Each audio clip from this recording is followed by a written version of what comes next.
a neurological indifference in my brain that It's a neurological difference that causes me to experience more sorrow and sadness than other people may do, if that makes sense. I tend to be one of those people who's really good at putting on a happy face when they're really sad. I tend to put on a mask when things start to build up for me. Negative things start to build up. I was diagnosed at 12 with depression. I'm not necessarily sure that it should have been that way, but it was after the death of a family member, so it kind of just... My cousin, who is 2 years older than me, died. Not unexpectedly, but after surgery, and I took it hard. And I tend to be a control freak, so my grades got out of balance. I got really upset, and I just became one of those people who never wanted to get out of bed. I live life. I live life. My brain is keeping me from living it. And it's like I'm having fun, and then the next moment I'm like, what's going on? This can't be happening. It's like I look at all the little tiny things. I remember in my room I have a big window, and the light shines. When the sun is setting, it shines, and I see all of it, the dust. And I just look at it, and I'm like, why am I looking at it? It's just dust. But at this moment, it's so much more than just dust. It's life. It's all those little things that I don't want to say everyone takes for granted, even myself, but it's all those little things in life that make me feel like it's not life. It's me. Life is life, but I'm someone who's completely different from everyone else. And instead of just living, I overthink it. I overanalyze it. I don't know what I'm doing. I don't know how I'm feeling. I don't know how to react because I feel so stuck in my head. Sometimes I just want to, like, I just want to... Well, I suffer from both anxiety and depression. The two mixed in tandem make for a very interesting monster. It's the feeling of wanting to do everything and the feeling of wanting to do nothing at all. It's the feeling of, waking up in the morning and realizing I have all these things to do and realizing that I'm terrified and don't want to get out of bed. And people will give me so much grief for it because sometimes it will debilitate me to the point where I will cancel things. I won't do anything that day. And they'll give me grief because they'll say, you're lazy, oh, you don't really care, oh, you don't want to be involved. And it's like, I really don't understand because it's not for lack of interest or for lack of anything at all. It's just pure, unadulterated, illogical fear. If there were a way to put it into an equation, it would be anxiety plus depression equals fear. It just stinks. My understanding is that it's like a chemical imbalance. I think there's certain hormones that need to be... I think there's certain hormones that need to be released in your brain and in your body to keep your mood stable. And I don't have enough of some, or I have too much of one. I don't have the proper balance. But depression is different. It's not the same. It's not the same for for everybody. everybody. Sometimes you eat Some more, people or eat more, or for me, my depression is that I want to stay in bed. I just don't want to talk to people. I don't want to be around people. I just don't want to be social. But that's not everybody. What I'm learning now is that I'm just an emotional person, and I don't necessarily like that because I cry at commercials sometimes, just take things personally. I'm really sensitive when I'm either starting it or coming out of it in that cycle. I never really thought about being a depressed person. Now that I look back on it, my anxiety has been around longer than my depression. When I was in the second grade, I had this teacher. It was after the Virginia Tech shooting. I was in the second grade. She went on this long speech the day after it happened about if the dude comes into the room with a gun, you should immediately start praying because you are probably going to die. I think that's when my anxiety actually started to occur. Plus, she was not a nice woman. I mean, it's the most random thing, but I think that's where everything started. Yeah, I was usually scared to go to bed, and my sister and I would share a room, and I would just be like, hey, why don't you sleep in the bed closest to the door, so if someone comes in to shoot us, you die first. But I was like 7, so that was my thought process. I guess I was in high school when it started to be noticeable. Or where people were starting to pay attention, I should say. But I moved around a lot as a kid, so I was in one school for first and second grade. Another school for 3rd, 4th, 5th, and 6th. Another school for 7th. Another for 8th, and a totally different high school for 9th and 10th. I actually got suspended the middle of my sophomore year. Pending psychiatric evaluation was how the suspension notice was written up. I had anger issues. So for them to even consider letting me back into high school, I had to go through counseling. Pending psychiatric evaluation, I went to counseling. They put me on some different medicines and stuff. I had EKGs and brain scans and all that stuff. I've never really recovered. I ended up being suspended almost 4 months and my grades never really recovered. I almost flunked out of school. I had a friend kill himself right before I got suspended. That was probably one of the triggers. You know, I wasn't too keen on the whole medicine thing either. You know, it felt like it was being forced down my throat. You know, I had a lot of anger. I realized that I definitely didn't do well when it came to handling my emotions. That I needed someone to talk to, rather it be a friend or a family member, an external person. But I've learned to handle my emotions. I tend to do things like I'll cook or I go to the gym, just anything to help me get rid of some of that excess emotion. Counseling was probably one of the best things I've ever had to do, because someone sat there and listened to me without opinion, without bias, just listened. They helped me realize some of the signs that are, when I'm starting to change and become more on the darker side, I tend to shut people out. I don't talk, and that's not me, I'm a talker. I can't get enough sleep. I can stay in bed all day. I have this really weird thing that I do when I get depressed, and I eat canned frosting. It's strange, but that's just me. I hate canned frosting. As a cook and someone who grew up around a baker, you never eat canned frosting, and I can literally just sit down with a spoon and eat the whole thing. And those are some of the personal triggers I've learned to recognize, because I wouldn't do it at any other time. I only tend to do it when I'm really, really not handling the outside world so well. Well, I used to punch things. I would punch myself, I would cut myself. Not to hurt myself, I mean, not in a suicidal way, more in like boyfriends. I would carve their initials into my body so they would always be a part of me. It was like I was really emotionally clingy, like I wasn't okay with who I was. There were just a lot of things I didn't understand. I was living with my grandmother at the time who didn't talk about all this stuff. So there were a lot of things that I didn't want her hearing. And a lot of it was about my mom, her daughter. And I just felt so stuck in the middle, because I had a lot of love towards my grandma, but I had a lot of anger towards my mom. And they were just so opposite, you know? Now I realize that anybody can have depression. You can't look at someone and tell if they have depression or not. It can happen to anyone of any age. Most people, when I would say I have depression, would be like, really? Because you seem so really happy all the time.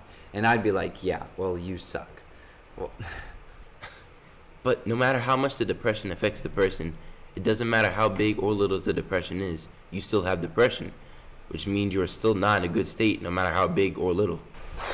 The first day of 7th grade, just trying to go through the hallways and up the stairs, and they all had their bestie, and I was just like, hey. I got home and I couldn't breathe. I was shaking and I didn't know what was going on. I was like, Mom, I don't know what's going on. And I really didn't want to go to school the next day, but I did, and I just kept going. And I was still really anxious about grades. I mean, normal student stuff. I thought all students were anxious about stuff at school, and then I realized that not everyone felt as strongly as me. In 8th grade, my best friend had posted a picture on Facebook, and she had like carved letters into her arm saying that no one wanted her. I was really confused. Because I didn't know what that was. I was like, Mom, I think she's not okay. So my mom notified the counselor. No one found out that it was me that turned her in. I wasn't fascinated by it, but I was still really confused. I was like, why would somebody purposefully hurt themselves? Then when I started to do it, especially before 8th grade, I was like, I get it. It's not cool, but I didn't have control. And when I did that, I had control and I was able to feel. I felt like I had control.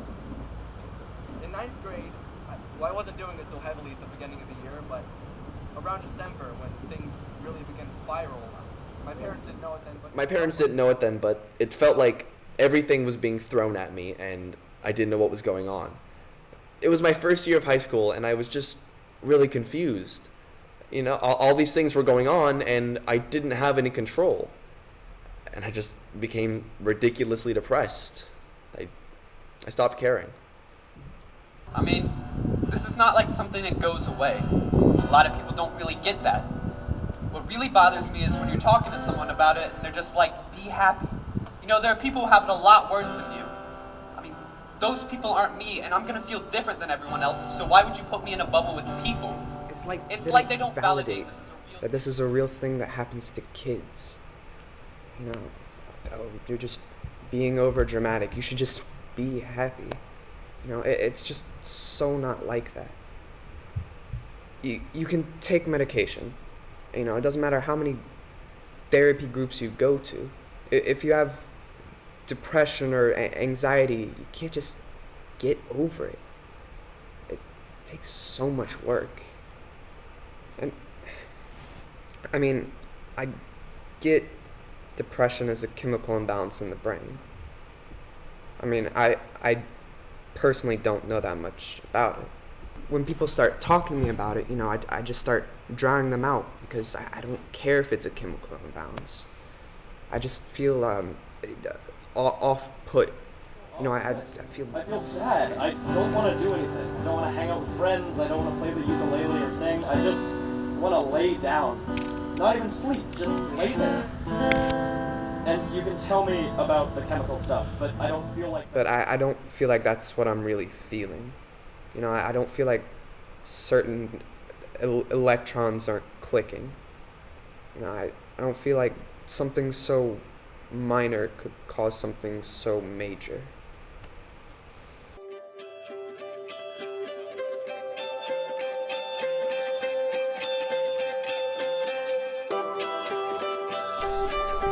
So, I'm sorry that you're psychotic, but just make an effort.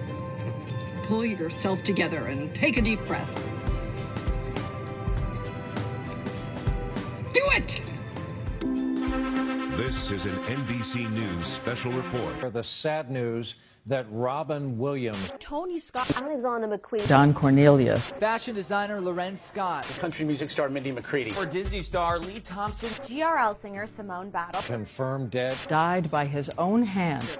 Now his death is tragically playing out in dramatic Hollywood fashion. Battling severe depression. But Simone was all smiles when I interviewed her last month. She's a rising actor in Hollywood, making it big by playing Jet on Disney's The Famous Jet Jackson. Her sleek, sexy clothes were worn by Hollywood stars such as Nicole Kidman and First Lady Michelle Obama. Blockbuster movie director. This brings to an end an incredible career that spanned just a few short years. It seemed that Kurt Cobain had everything going for him. I think the media exaggerates depression and glorifies it. Like in the 90s when Kurt Cobain killed himself. It felt like they glorified the fact that he took his own life. Like Nirvana was this best band ever because Kurt Cobain killed himself. I mean, I guess they were a good band. It's just that people don't understand the excessiveness of it sometimes. That it's not. That doesn't just happen overnight. That it's not an overnight thing. I just think people aren't as accepting of differences as they could. The media portrays depression like it's a phase. You know, like, oh, you're depressed. Even on Facebook, they have your mood. You can post like your mood and your mood will say depressed. It's not a mood. It's not something you can have for an hour and then get over in an hour. It's serious. And then they contradict it because they have these posts where they say depression is real, but you have depression as a feeling. Just a feeling that you could have for an hour and then the next hour you could be happy. Like, depressed, happy, sad, content, all of that stuff, it just doesn't go together. I mean, okay, not to me at least. I don't feel like being depressed is just a mood. You can't be depressed for a little while and get over it. And then when I first felt depression... And then they contradict themselves because they say, oh, your depression is real, but you have depression as a feeling. You're just a feeling that you can have for an hour, and then the next hour you could be fine. Like, depressed, happy, sad, content, like all of that stuff, it just doesn't go together. You know, not to me at least. I don't feel like being depressed is just a mood. You can't be depressed for a little while and get over it. And then when I first felt depression, you know, people just kept on telling me that I would grow out of it or get over whatever is bothering me, making me feel that way. I don't like using the word medication because it makes me feel like I'm sick. I'm just learning that I'm an emotional person. You know, they think it's just being sad. Nowadays, people just aren't as accepting of differences. When I was first getting diagnosed, I was talking to my friends about it, and they were like, oh, it wasn't a comfortable thing to have to describe. What it feels like when you're depressed. You just don't feel like there are always triggers. That there are relationship breakups, people die. Death is something I was surrounded by a lot as a child. I lost people very young in my life. Death and funerals was something I went to a lot. I remember doing cartwheels in a parking lot, not knowing what to do at a funeral. Even now, what do you do at a funeral? It's awkward. And I remember his mother's family being like, oh my gosh, she's doing cartwheels in the parking lot, how inappropriate. And I'm like, what else am I supposed to do? I'm just a 12-year-old that lost her baby brother. What am I supposed to do? I would probably say the death of my uncle was when my depression started. My dad, he wasn't really in the picture, so my uncle really took that role for me of being a male figure, and we were really, really close. He went to work one day and did not come home. He actually fell off a building. He worked on roofs and got electrocuted and had a massive heart attack before he ever hit the ground. And 14, that is not a big situation to deal with in itself. But it definitely put me in a place where I did not understand what was going on. I did not understand why this important man for my life was taken away from me. Especially in conjunction with my cousin. My cousin 2 years before that. And I think this one was harder for me than some of my other triggers because I had to watch my grandmother be told that her son had had this accident. And I'd never seen anyone break like I saw her break. I remember I went to go to sleep and I didn't want to wake up. So that was probably the hardest of the darks when I attempted suicide after that time. It's cringing at the sound of an ambulance siren. It's my heart sinking when the phone rings to hear of the news that the speaker may break. Just going to sleep unsure if the person I love will wake up with me or will wake up alone. I know that someone I love has attempted suicide and is still suicidal, but she's already seeking help, so what do? I put her mother's number in 911 on speed dial. I keep an eye on her every move, and then I blame myself for her actions. I blame myself for not saying more, for saying too much, for not being able to magically appear in her presence every time she needs me, and then, every second of every day I ask myself, what can I do? Till it's in my dreams, till I can't focus, till I shake with the need to take action. What can I do? I hate Mondays. My mom died on a Monday. She left my dad after he cheated on her, and my mom raised me. I was always, still am, really mad at him about it. And she died on a Monday. They called it Stormy Monday. There's a song about that. Actually, there's a lot of old songs about how bad Mondays are. I don't like Mondays, just another manic Monday, Monday. And the one I can't get out of my head is the one that she always used to sing. What I've got they used to call the blues. Nothing is really wrong. Feeling like I don't belong. Walking around some kind of lonely cloud. Rainy days and Mondays always get me down. I'd known Thomas my whole life. You know, he was there for like my entire childhood. I don't remember a time before him, which is really weird. When I first found out he'd completed suicide, I was just chilling on the couch eating a bowl of cereal when my mom got a call at work, and she called me crying. You know, I was really scared because I'd never heard my mom cry before. When she told me what happened, you know, I didn't know what to think. I crumbled. You know, I went to my afternoon chorus rehearsal. I went to my director, and, you know, I was like, this isn't real, right? And, you know, the next week was rough. I would try to get through my classes, and I would just start crying and have to leave the room. I think it was the day before the funeral. We were sitting in class, you know, singing of all songs, "Let There Be Peace on Earth." You know, I was a sobbing mess. Then the director started talking about when he first found out about Thomas. And yeah, he was afraid it had been one of his kids.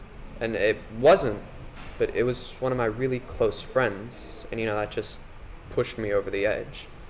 You know, I went back to my old ways and left the room. It was 2 days before Thanksgiving. I was hospitalized for 5 or 6 days. I was there for Thanksgiving, actually. I mean, that's no fun. Turkey that is like sponge. I actually have this theory they take a bunch of sponges, shape them into a turkey, and paint it brown, and they're like ears. You know, it was gross. But the first day I was there, you know, I was shaking so bad my dad had to help me walk down the hall. I knew if I didn't get serious continual help, I was probably going to end up killing myself. And, you know, after seeing how devastated Thomas's mom was, and, you know, is destroyed still, I knew I never wanted my parents to go through that. Suicide is a confusing thing. And my aunt took her own life when I was little by running the car in her garage. And that had a huge impact on me, and it made me really confused.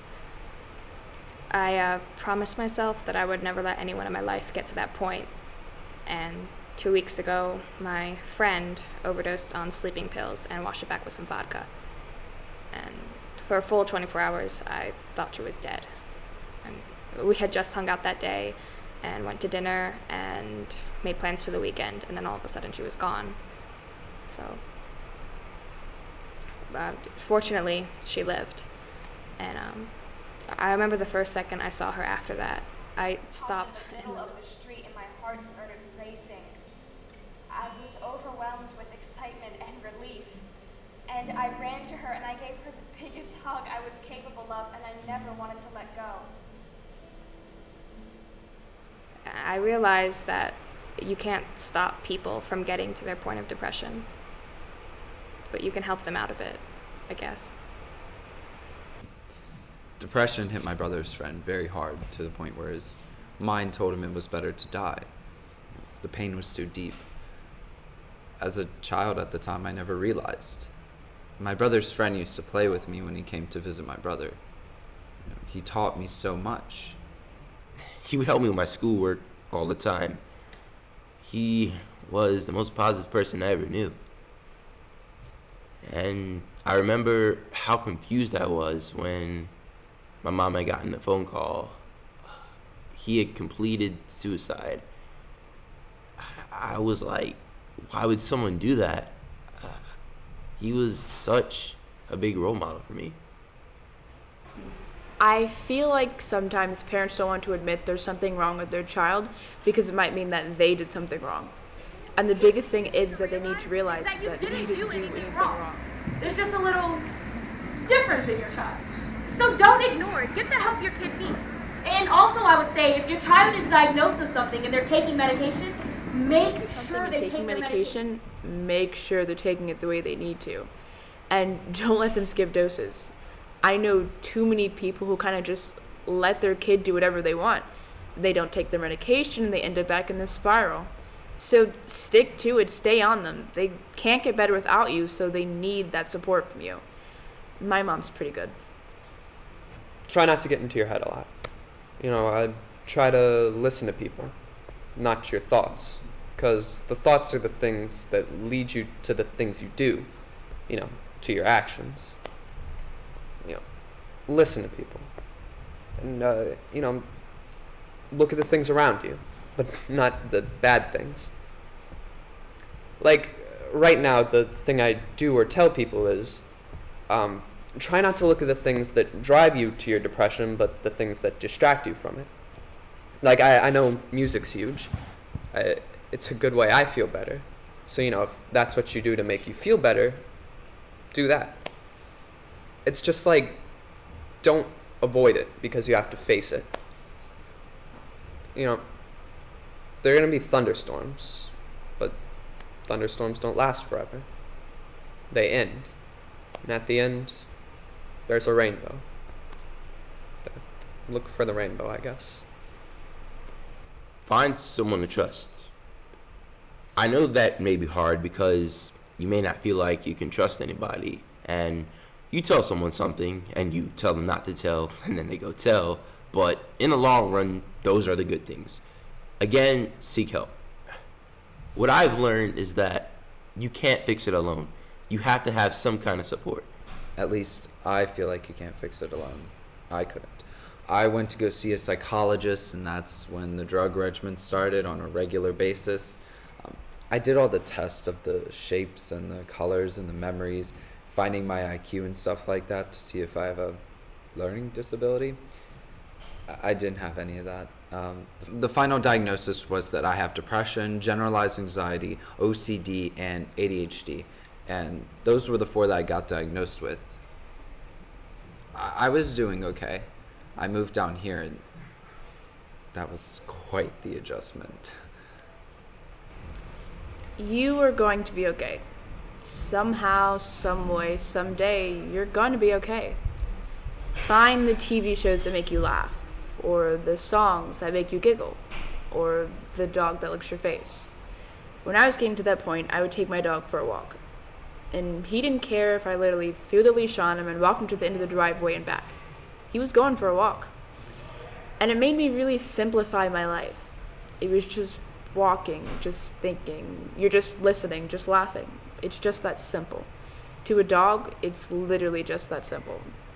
You want to go for a ride? He doesn't care how long the ride is or where he goes, He's just going for a ride. And instead of staying in bed, that's what we would do. We would go for walks.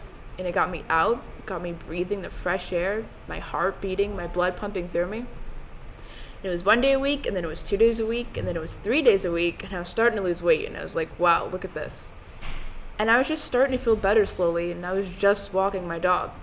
And of course the medicine kicked in too. But that's what's hard. Getting back into life when you're dealing with depression or you don't know how to cope. I would tell people that it's okay. It's okay to be sad, and it's okay to not be okay all the time. And that they don't need to hide behind comedy or any other option that they choose to use to keep it from reflecting back on them. Everybody has a hard time at some point, and for some of us it's just a little bit harder than others, and that's okay. That was the hardest thing for me to realize. That it's okay that something might hit me a little bit harder than it hit someone else. And I still talk to someone on a regular basis, even now. Find somebody to talk to. That's the biggest thing for me. I'm a big proponent of counseling. I think that everybody needs somebody, whether that be a counselor.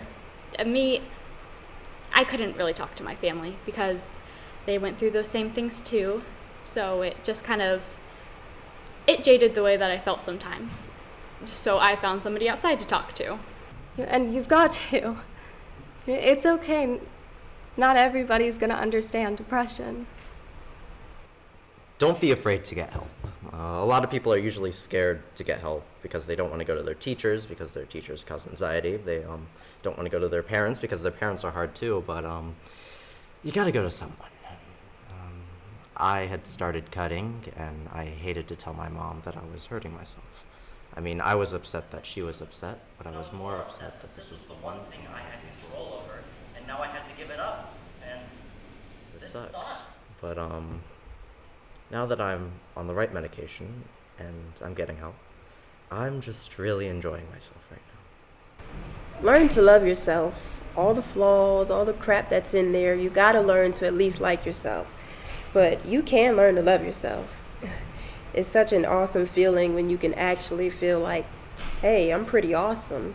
It's not about how beautiful or pretty you are or any of the physical shallow attributes. It's what's on the inside that matters. Nowadays, there's so many superficial things, such as her butt's too big or her boobs are too big. It's not making up. There's so much superficiality in the world today that it's good to know that it's not just how you look. You can be beautiful on the inside, and that radiates on the outside. Just learn to love yourself.